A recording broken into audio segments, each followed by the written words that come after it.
Do you ever feel like manifestation is just another thing on your to-do list that you don't have time for? Like your spiritual practice is something that you have to do? Honestly, you're not alone because I felt that way too. Something that's really changed my relationship with manifestation is blending it into my lifestyle so that no matter what I'm doing, I'm also manifesting. I call this manifestation as a lifestyle, and it's single handedly made the entire manifestation journey more enjoyable for me. And I've seen my desires show up with a lot more ease. Manifesting as a lifestyle has made manifestation go from feeling like a task to something I just naturally do because it's who I am. If you'd like to learn more about this, I've created a step by step guide for you. I'll link it in my show notes so you can check it out. You're listening to the Affirmation Addict podcast with Pyle Corley. This podcast will teach you about the power of affirmations while making manifestation easy and accessible for you in order to enhance your spiritual consciousness. Thank you so much for being here, and now it's time to get started. Hi, everyone, and welcome back to another episode of the Affirmation Addict podcast. Today, I'm talking about limiting beliefs that I think might be blocking your ability to manifest. I think it is very normal and very familiar for all of us to think about manifestation as we have to reprogram beliefs about whatever we're manifesting, right? Say you're manifesting your soulmate. We know we have to reprogram about how we feel about ourselves, about love, about past relationships, about forgiveness. That is very expected, but something that I've been really thinking about recently, and just based off of my experience with different DMs I'm getting, different clients I've been working with, I think we all have a set of beliefs about how manifestation works. And I think that really impacts our experience of the manifestation journey. And this is something I started talking about more and more as I started understanding that the way we think manifestation works and our beliefs about manifestation in general are actually making a difference on how it shows up in our life and how things end up actually manifesting for ourselves. So I want to share with you 3 of the main beliefs that I think might be blocking or just adding a layer of hindrance to your manifestation, no matter what you're manifesting. And once again, these are all in theme of the manifestation journey. It is all about how do you feel like the journey works? How do you think manifestation works? What you expect or assume of the journey. And I think it's this thing that's not very spoken about, where it's like our perception and the way we feel about the manifestation process is also very important in manifestation. And I haven't actually seen anybody talk about it. So I'm excited to just share some of these beliefs and also just opposite beliefs, AKA affirmations, that you can use if any of these beliefs feel true to you. So the limiting beliefs, and the reason it's just a limiting belief is ultimately kind of a crash course on manifestation, is everything is ultimately a belief, and a belief is something that you can choose to subscribe to. Most of the time, we don't give ourselves a choice. We just subscribe to beliefs that are repeated to us, that we see often, that are very common in our society. However, we actually do have the choice to pick and choose our beliefs. We have the choice to decide whether or not we want to subscribe to these beliefs. And the reprogramming is the way you start reprogramming is through repetition. There's sometimes deeper things that go into reprogramming depending on your relationship with that belief, your faith in that belief, your acceptance of that belief. However, the start to reprogram any belief is an affirmation, which is why my business is all after affirmations, because I think they are the foundation of manifesting anything, to changing your life, to changing your self-concept and your sense of self. I really think affirmations are at the root of it. But the reason we don't always get it right is because we're not focusing on the correct route. Sometimes we're focusing on manifesting a soulmate when we actually need to focus on our definition of love. Sometimes we're focusing on a dream job when we actually need to focus on our definition of success. So that is kind of the correlation, right? Same thing here. We're focusing on manifestation in order for you to manifest whatever you're manifesting. But the first step to that is actually understanding, what do I even think about manifestation? And maybe take a second right now and just think to yourself, how do I feel like manifestation works for me? What do I believe to be true about manifestation? And what do I think is my relationship with manifestation? I can tell you right off the bat, for me, manifestation actually started as a last resort. It started as, well, better than this, right? It started as, I hope this can work because everything else sounds pretty dang awful. And manifestation was kind of my last step, and it ended up working. It ended up being a way of living my life. And that's why I have started calling manifestation a lifestyle, because I firmly believe it is a lifestyle. I firmly believe it is a way of living. It is a way of being. It is a way of choosing to show up in our lifetime. So take a second, think about your beliefs with manifestation as a whole. How does it work? Maybe you think manifestation is complete bogus. Maybe you think manifestation is just luck. Maybe you think manifestation is people trying to change their destiny, but you really believe in destiny. Maybe you think manifestation is fake or it's a fraud or scam. Maybe you believe manifestation means that you have to be positive all the time, or that you can't mess up, or you have to do something every single day. Maybe you have certain beliefs about how manifestation works and how you need to show up in order for manifestation to work for you.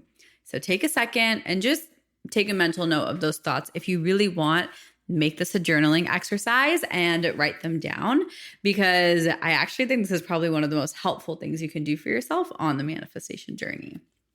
So today I'm going to talk about 3 of the most common beliefs in manifestation. And once again, these are not necessarily true or false. You can choose, but I think they are limiting, and I think they might hold us back more than they propel us forward. Limiting doesn't mean bad. It doesn't mean you're wrong or that you've been wasting your time. It just means I think that is not very helpful. And I think there's a better way to move forward and think about manifestation. So the first one is that manifestation requires hard work. Now, all of these, and if you've listened to my podcast, if you've followed me for a while, you know I love being contradictory. You know I love just making things uncomfortable, because I think that's the biggest way we grow. So I will say one thing, but also agree with the opposite. I love being kind of on both sides, because I think both sides are always fine. I think both sides, you can make things work with both sides. So you're going to notice a little bit of a pattern in this episode, especially with these beliefs, that I think both sides are correct. I think you can manifest by having both types of beliefs, but I think one creates more ease and one creates a little bit more frustration. So you get to choose and see how it resonates in your body. Maybe one of the limiting beliefs actually serves you better than one of the empowering beliefs. We're all different, but these are my interpretations of what's worked for me and what I've seen with a lot of my community on Instagram and my clients. So this first one is that manifesting requires hard work. Before I dive into this, I think hard work is actually up to us. It is up to us as to how we define hard work. If you define hard work as showing up every day, then yeah, manifestation does require hard work. But if you're willing to reprogram what hard means for you, and you're willing to look at the different things that go into manifestation as joyous work or empowering work or healing work, then it might be a different connotation. So manifestation does require effort. It requires, whether it's mental, emotional, energetic, physical, or spiritual, it requires effort. Even if it's the effort of just thinking, it requires some sort of effort. It requires some sort of output on your end. So manifestation requires effort. Whether that effort equals hard work is actually up to you. You get to decide what you're labeling as hard work. You can label affirmations and healing and inner child work and physical release and trauma healing as hard, or you can label that as necessary, maybe. You can label that as fun.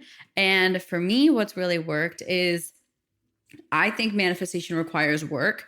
I even would call it hard work, but that's because hard work doesn't sound like a bad thing to me anymore. I've worked on reprogramming hard work as a bad thing, because I think hard work is actually a beautiful thing. However, most people think of hard work as exhausting and a waste of time and just draining. But for me, hard work is like empowering. It lights a fire under me. It's passionate. That's what hard work feels like to me. So if you don't like the term hard work, what if manifestation requires engaged effort? Manifestation requires intentional effort. Manifestation requires exciting action. Think of different ways you can say this and see if you're willing to reprogram it. Because I think hard work comes with such a bad reputation. It has such a negative connotation that it actually kind of holds us back from wanting to dive into the manifestation journey. But in reality, the work is fun. I think it's really fun to be able to fall more in love with yourself. I think it's really fun to be able to create your dreams. I think it's really fun to be able to heal to a level where you can't get triggered. To me, that's fun work. And I think if you look at it in that lens, you might be able to see that manifestation is actually work, but it's the good kind of work. And even if it is hard work, I'm doing air quotes if you're not watching the video, but even if it is quote unquote hard work, why is that a bad thing? So don't let the label of hard work be a limit that you're self-imposing unintentionally. Allow hard work to be intentional effort. Allow it to be engaged excitement and engaging action. Allow hard work to be a different label and create your own label. Maybe it's creative play. Manifestation requires creative action. Manifestation requires playful living, whatever you want to call it. But what is a different way where you can call and talk about manifestation and the effort that is required? How can you see that in a positive light rather than in a resistance-filled light? I always get a ton of questions in my DMs from people asking how I can manifest X. The truth is, you can really manifest anything as long as it's for the greatest good. And if you're having trouble manifesting something right now, or you feel stuck on your journey, I have a really beautiful resource I've made for you. It's a free quiz. It's called the Manifestation Archetype Quiz. And it's something that I've created so you can find out your manifestation style to give you more clarity on your spiritual journey. After taking the quiz, you're going to receive the best resources for your specific archetype to help you attract your desires based on where you're at and what you want to create. So you can find a link to the quiz in the show notes or just head to my website at www.affirmation-addict.com. The second belief is I am not worthy or deserving of this. I think we've all struggled with this. And one thing I want to say is I actually don't believe you have to feel worthy of your manifestation in order to receive it. I used to think this, and I've probably actually said this before in different podcasts, but recently I've been on Instagram sharing my manifestations explained. So I've been going through all of my manifestations, like my soulmate, dream job, dream career, dream home, self-love, all of these things. And I actually noticed a pattern where I actually never fully felt worthy of them before they manifested, and even sometimes when they manifested. So I think worthiness is actually a big myth. Maybe worthiness is important to some extent. However, I do think you don't have to fully feel worthy in order to receive it, because I know I didn't. I know I didn't feel fully worthy of Tom because when I dated him and when we were first dating, my insecurities were at an all-time high.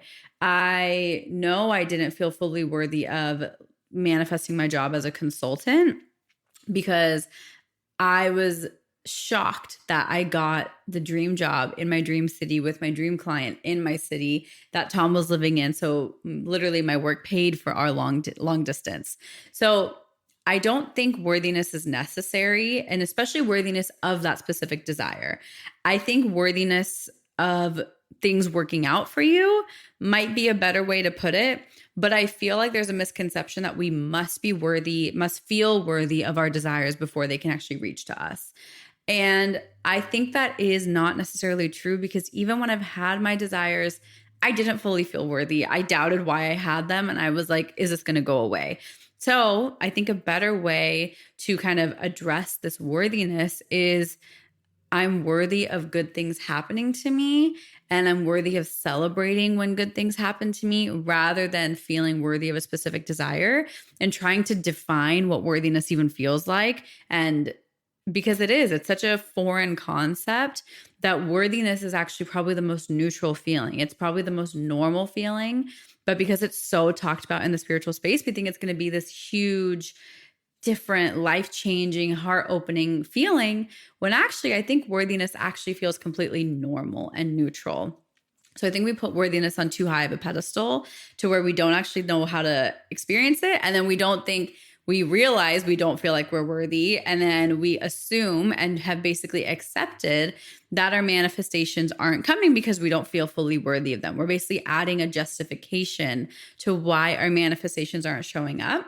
So that is why I think shifting I'm not deserving of this or I'm not worthy of this to just I am worthy of good things happening, or worthiness is my natural state of being. Like I always feel worthy because I simply am, and I don't have to justify it. I don't have to try and define it. I don't have to label it.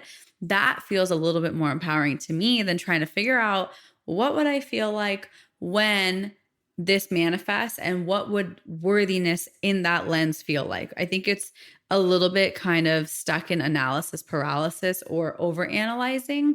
So instead of trying to deeply understand what worthiness for a specific manifestation looks like, what if you're just worthy of good things you always have been, you always are? And we kind of drop the worthiness issue, because I can tell you with full confidence, there was no way I felt worthy of Tom. Even when we met, even while we were dating, even though he was professing his love to me, I still didn't feel fully worthy for a really long time. And so I think worthiness is something that can consistently grow and expand upon, but it doesn't have to be there from the get-go, and not in the depth that I think we assume it needs to be. So the last one is, without this desire, I won't be happy. We put so much pressure on our manifestations. I think we feel like our manifestations are necessary, and we come with an angle of entitlement. And that is when the universe loves to show us our place. The universe loves to show us, no, you won't get it because I will show you how to be okay without it. And then once we get to that point, the manifestation usually shows up. But it is a frustrating cycle. So for me, what's been helping me is, what if instead of depending so heavily on my manifestation and feeling like it's a need, what if my manifestation was just an added bonus of my life? What if it's just a cherry on top? What if it's just a gift from the universe rather than a necessity? Because wherever I'm at is good enough. Like I'm here, I'm alive, I'm breathing. When we put that pressure on our manifestations, it creates way too much resistance, and it kind of defeats the purpose. It makes us, from the lens of the universe, who is overly generous, overly abundant, it makes us, and I'm only saying this, and I say this with love because I've done this too, it puts us in a vibration of ungrateful, unappreciative, entitled, and just like nothing is actually good enough. And I'm actually recording an entire podcast on this next week.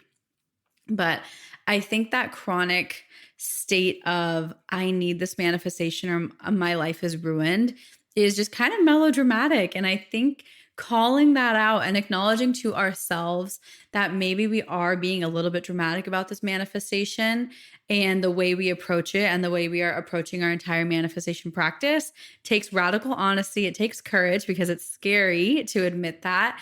It's embarrassing, maybe shameful, to admit that we are being overdramatic and placing too much of our happiness in it. But those unseen and unspoken kind of pressures and implications are what the universe is picking up on. That is creating our dominant vibration. So instead of saying, without this, I won't be happy, how I reframe that belief is, if this comes, things are going to get even better. If this comes, I will be even happier, but I am still happy now. And allowing yourself to bask in how good life is and how much better it can get.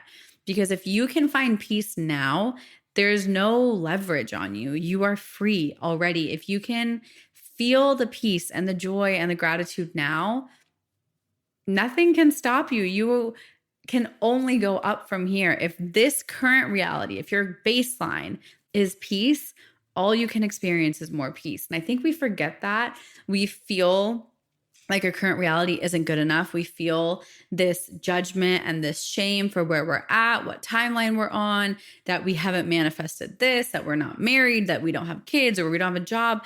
We feel all of this shame and assign all these labels to ourselves. But if you can be at peace, truly at peace, and acceptance and appreciation for where you're at now, it can only go up from here.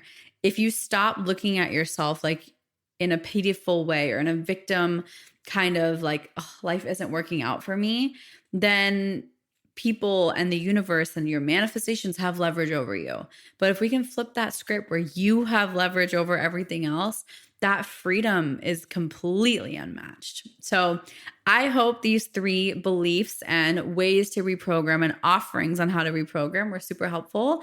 They have helped me made my manifestation journey easier and more freeing and just enjoyable, because I don't think manifestation is meant to be frustrating. However, a lot of us do get frustrated with it. So let's turn that script around. And I hope this podcast episode can help you start to do that. I love you. Thank you for being here. And I will see you in the next episode. Bye. Mwah. Thank you from the bottom of my heart for listening. And I hope you enjoyed today's episode. If this episode resonated with you, it would mean the world to me if you could rate and review the podcast and share it on your social media so I know to keep creating episodes that are inspiring you to manifest. I'm so genuinely grateful for the time we shared today, and I'd love for you to join the community by following @Affirmation Addict on Instagram. To continue diving into spirituality and manifestation, head over to my website, affirmation-addict.com. Until next time, I'm sending you so much love and so much healing energy.